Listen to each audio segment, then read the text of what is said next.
Good morning ninth class. आज हम next exercise eighth चतुर्भुज या क्वाड्रिलेटरल्स के बारे में पढ़ेंगे। तो चतुर्भुज या क्वाड्रिलेटरल्स क्या होते हैं, सबसे पहले हम ये जानेंगे। क्वाड्रिलेटरल्स तो सिंपल से चतुर्भुज, चतुर्भुज मीन्स जो चार भुजाओं से मिलकर बना होता है उसे हम चतुर्भुज कहते हैं। ओके स्टूडेंट, चार भुजाओं से मिलकर क्लोज साइड होती है चतुर्भुज होती है, जिसके चार वर्टेक्स होते हैं, चार साइड्स होती हैं और चार एंगल्स होते हैं। तो इसी तरीके हम इसके प्रकार को जानेंगे टाइप्स के, टाइप्स ऑफ क्वाड्रिलेटरल्स। तो टाइप्स ऑफ क्वाड्रिलेटरल्स क्या होते हैं? तो टाइप्स ऑफ चतुर्भुज के प्रकार दिया है। टाइप्स ऑफ क्वाड्रिलेटरल्स, विभिन्न प्रकार के चतुर्भुज निम्नलिखित। कितने टाइप्स होते हैं इसके? 5 टाइप्स होते हैं। सबसे पहला होता है समलंब चतुर्भुज, जिसे हम कहते हैं ट्रेपीजियम। ओके स्टूडेंट, तो ट्रेपीजियम हमारा इस टाइप का होता है। ऐसा चतुर्भुज जिसमें सम्मुख भुजाओं का एक युग समांतर होता है। इसमें क्या होता है, एक भुजाओं का युग्म जो होता है पैरेलल होता है। इसमें लाइन क्या है, आपस में पैरेलल है। ये हमारा कहलाता है समलंब चतुर्भुज या ट्रेपीजियम कहते हैं। नेक्स्ट होता है हमारा समांतर चतुर्भुज, जिसे हम कहते हैं पैरेललोग्राम। ऐसा चतुर्भुज जिसमें सम्मुख भुजाओं का दोनों युग्म, जो हमारी दोनों लाइन दी गई हैं, आपस में कैसी है, पैरेलल है। तो ये हमारा कहलाता है पैरेललोग्राम या समांतर चतुर्भुज। इसी तरीके से नेक्स्ट हमारा है रोम्बस। रोम्बस क्या होता है? ऐसा समांतर चतुर्भुज जिसकी चारों भुजाएं समान लंबाई की हों और समचतुर्भुज कहलाता है। ये हमारा क्या है, ये रोम्बस है जिसकी चारों भुजाएं कैसी है, समान लंबाई की होती हैं। ये हमारा रोम्बस कहलाता है। लेकिन इसके क्या होते हैं, जो अपोजिट एंगल होते हैं, अपोजिट एंगल समान होते हैं। चारों एंगल समान नहीं होते, लेकिन अपोजिट एंगल समान होते हैं। इसी तरीके से हमारे समांतर पैरेललोग्राम जो है, इसका अपोजिट एंगल समान होगा, चारों एंगल समान नहीं होंगे। नेक्स्ट हमारा रेक्टेंगल। तो स्टूडेंट नेक्स्ट हमारा है आयत या रेक्टेंगल। रेक्टेंगल क्या होता है? ऐसा समांतर चतुर्भुज जिसके कोण समकोण हो। जो हमारा चारों एंगल होता है कैसा होता है, समकोण होता है। और जो आमने सामने की जो साइड होती हैं क्या होती हैं, पैरेलल होती हैं या इक्वल होती हैं। ये क्या कहलाता है, हमारा समांतर आयत या रेक्टेंगल। नेक्स्ट हमारा होता है स्क्वायर या वर्ग। स्क्वायर क्या होता है? ऐसा समचतुर्भुज जिसके प्रत्येक कोण समकोण होते हैं। जो हमारा स्क्वायर है और रोम्बस सेम एक जगह से एक तरीके के होते हैं, चारों साइड इक्वल होती है। इसके पास क्या होते हैं, जो हमारा इसका एंगल होता है, अपोजिट एंगल्स इसके इक्वल होते हैं। और स्क्वायर में क्या होता है, इसके चारों एंगल इक्वल होते हैं। जैसे रेक्टेंगल होता है और पैरेललोग्राम, ये आपस में इक्वल होते हैं। इसके अपोजिट एंगल इक्वल होंगे। और हमारा क्या होगा, रेक्टेंगल के चारों एंगल क्या होंगे, 90 डिग्री के बनते हैं। ओके, तो इसी बेस पे हम इस एक्सरसाइज 8A के क्वेश्चन को सॉल्व करेंगे। तो स्टूडेंट 8A का सेकंड क्वेश्चन देखेंगे। हमें जो समांतर चतुर्भुज दिया है हमारा ABCD में, एंगल A = एंगल C के इक्वल है और एंगल B हमारा एंगल D के इक्वल है। तो प्रूव करना है हमें ABCD is a parallelogram. Okay student, तो हमने एक इसका एंगल बना लिया है, इसका एक फिगर बना लिया है ABCD। ओके स्टूडेंट, तो हम देखेंगे इन क्वाड्रिलेटरल ABCD। तो इन क्वाड्रिलेटरल में क्या है, जो हमको दिया गया गिवन, एंगल A हमारे एंगल C के इक्वल है, एंगल B हमारे एंगल D के इक्वल है। तो हम किसमें, ट्रायंगल क्वाड्रिलेटरल ABCD में देखेंगे। तो हम क्या जानते हैं, हमारे जो भी क्वाड्रिलेटरल के चारों एंगल होते हैं उनका सम कितने के बराबर होता है, 360 के इक्वल होता है। तो हमने चारों को ले लिया किसके बराबर, 360 के बराबर। Angle A plus angle B plus angle C plus angle D। तो इसमें angle A angle B same रहेंगे। एंगल C हमारा किसके एंगल के बराबर था, एंगल A के। तो ये एंगल हो जाएगा, एंगल D हमारा एंगल B के बराबर है।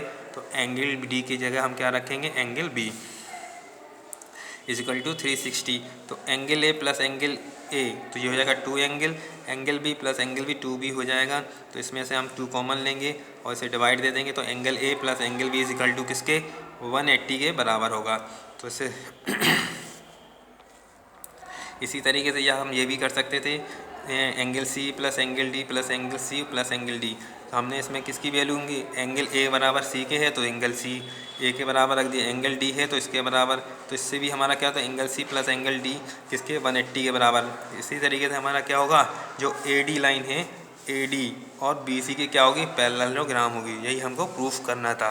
ओके स्टूडेंट, इसी तरीके से हम नेक्स्ट क्वेश्चन देखेंगे इसका। तो स्टूडेंट नेक्स्ट क्वेश्चन है थर्ड क्वेश्चन हमको कह रहा है prove that diagonal are not always equal in parallelogram. हमें ये प्रूफ करना है जो हमारा जो पैरेललोग्राम जो होता है उसमें जो डायगोनल होता है, डायगोनल हमारा ये होता है, कह रहा है जो ऑलवेज इक्वल नहीं होता है। ओके स्टूडेंट, तो प्रूफ करेंगे लेट डायगोनल। तो हमने ये मान लिया लेट डायगोनल आर इक्वल। तो हमने सबसे पहले मान लें क्या, जो इसके डायगोनल जो होंगे हमारे इक्वल हैं। ए सी जो डायगोनल है, एक है हमारा डी बी डायगोनल। तो A C is equal to D C के इक्वल हमने सबसे पहले से मान लिया। इसके बाद हमारे पास triangle A B C D, triangle A B C and triangle B C D, ये दो ट्राइंगल में देखेंगे हम, या ए सी बराबर बी डी के, या बी सी जो हमारा बी सी है किसके ये हमारा डी सी जो डी सी है बराबर बी सी के। इसी तरीके ए सी बराबर किसके, ए सी जो हमारा ए सी का है, ए सी बराबर किसके होगा, सी डी के बराबर होगा। ए बी किसके, बी डी के बराबर होगा। और ए बी जो हमारा ए बी जो है, ए बी किसके बराबर होगा, सी डी के इक्वल होगा। कौन सी प्रॉब्लम है, तो इसी तरीके से हम क्या कहें, ट्राइंगल ए बी सी होगा, कैसे होगा, समरूप ट्रिपल एस की थ्योरम के according triangle B C D के क्या होगा, समरूप होगा। तो हम क्या कह सकते हैं, एंगल हमारा ट्राइंगल एंगल है ए बी सी, जो हमारा ए बी सी किसके होगा equal, angle B C D, angle B C D के इक्वल होगा। तो इसी तरीके से angle A B C plus angle B C D किसके इक्वल होगा, 180 के। तो बस जो हमारा 180 के इक्वल होगा। इसी तरीके से एंगल ए बी सी किसके इक्वल होगा, 90 डिग्री के, क्योंकि इसमें हम बी सी डी बराबर, ये हमारा दोनों एंगल क्या होंगे, 90 डिग्री के होंगे। तो then A B C D is a rectangle, क्योंकि हमारा ए बी सी डी क्या आ रहा, 90 डिग्री क्या आ रहा। अगर हमारा जिस एंगल में, जो हमारा जो क्वाड्रिलेटरल में जिस एंगल में हमारा एंगल अगर 90 डिग्री का होगा, तो ये हमारा क्या कहलाएगा, रेक्टेंगल। क्योंकि अभी हमने थोड़ी देर पहले पढ़ चुका है, पैरेललोग्राम में हमारा क्या होता है, एंगल हमारा जो बनते हैं वो 90 डिग्री के नहीं बनेंगे। 90 डिग्री में हमारा किस में, रेक्टेंगल में हमारे एंगल 90 के बनेंगे। तो इससे में प्रूफ होता है ये क्या हो जाएगा, ये एक रेक्टेंगल हो जाएगा। तो diagonal are not always equal in parallelogram. तो हमारा डायगोनल है कभी भी पैरेललोग्राम में इक्वल नहीं होगा। ओके स्टूडेंट, तो स्टूडेंट हम क्वेश्चन नंबर 4 देखें। क्वेश्चन नंबर हम 4 में दिया गया है quadrilateral A B C D in a parallelogram. हमें जो A B C D quadrilateral parallelogram है, if angle B A C जो हमें एंगल दिया है जो बी ए सी कितना है, 70 का है, एंड एंगल बी हमारा कितना है, 60 डिग्री का है। Then find the measure of angle D and angle C A D. तो हमें एंगल डी फाइंड करना है और angle C A D find करना है। तो सबसे पहले हम इसमें क्या करेंगे, एक लाइन खींच देंगे। तो स्टूडेंट क्या रखें, ट्राइंगल ए बी सी। तो हमने क्या होगा, एक ट्राइंगल बन रहा है ए बी सी में, angle B A C angle B और एंगल ए सी बी किसके होगा, ये ट्राइंगल का तीनों एंगल का सम कितना होता है हमारा, 180। एंगल बी ए सी की वैल्यू दी है 70 और बी की वैल्यू 60 और इसकी वैल्यू फाइंड करना है। तो ये हमारा इसका तो इसके की वैल्यू को हम ऐड करेंगे, इसे वहाँ ले आएंगे 130 के, 180 से 130 माइनस करेंगे तो हमारा एंगल क्या आ जाएगा, एंगल ए सी बी कितने डिग्री का आ जाएगा, 50 डिग्री का आ जाएगा। इसी तरीके से हमारा ये क्या है, पैरेललोग्राम ए डी समांतर किसके, बी सी के, जो हमारा ए डी है किसके, बी सी के समांतर होगा। एकांतर कोण की तरह जो होगा angle B C A and angle D C A और एंगल डी सी ए